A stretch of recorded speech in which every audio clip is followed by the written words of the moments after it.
अब क्या हुआ कि जब संविधान सभा का गठन हुआ तो संविधान सभा का गठन, संविधान कैसा बनेगा, उसका प्रारूप क्या होगा, उसमें कौन सी चीज़ कहाँ रखी जाएगी, इसके लिए संविधान सभा के जो सदस्य थे उन्हीं लोगों में से बहुत सारी समितियों का गठन कर दिया कि कौन सी समिति क्या काम करेगी। क्योंकि जब हम समितियां बना देते हैं तो कोई भी काम बहुत आसान हो जाता है। और जो समितियां थी उनमें से एक बहुत महत्वपूर्ण समिति थी, उस समिति का नाम था प्रारूप समिति, फॉर्मेट कमेटी।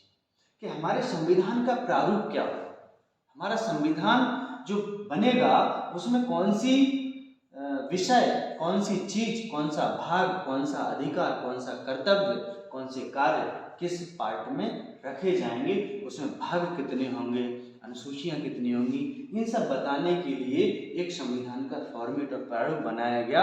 वो प्रारूप किसने बनाया, तो वो प्रारूप बनाने वाले थे जो हमारे संविधान सभा के सलाहकार थे, बी.एन. राव साहब। बी.एन. राव साहब ने संविधान का प्रारूप तैयार किया था। हमेशा ये ध्यान रखना है, कई बार क्या होता है बच्चे क्या करते हैं कि उन्होंने पूछा जैसे प्रारूप किसने बनाया, तो हम लगा आते हैं डॉक्टर बी.आर.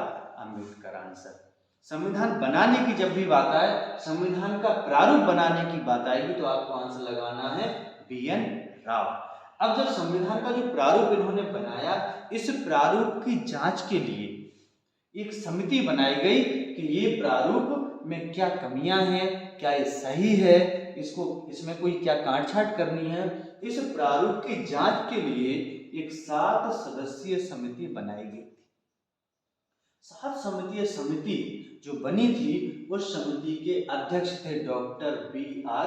अम्बेडकर और उसमें 6 अन्य सदस्य थे जिनमें के.एम. मुंशी, गोपाल स्वामी अयंगर, बी.एल. मित्तल, मोहम्मद साहेबुद्दौला, कृष्ण स्वामी अयंगर, डी.पी. खेतान, ये सदस्य थे। और इस समिति का काम था प्रारूप की जांच करना।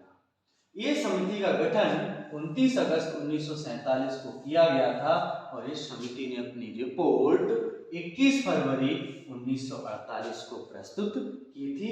इसी समिति की रिपोर्ट के आधार पर आज हम देख रहे हैं हमारे संविधान का प्रॉपर एक फॉर्मेट है कि सबसे पहले उसमें प्रस्तावना दिखाई देती है, उसके पश्चात भाग 1 भाग 2 में क्या क्या रखा गया है, भाग 3 जैसा कि मूल अधिकार सबसे इम्पोर्टेंट है, तो वो सभी इस समिति के द्वारा प्रॉपर तरीके से हमारे संविधान के फॉर्मेट को व्यवस्थित किया गया।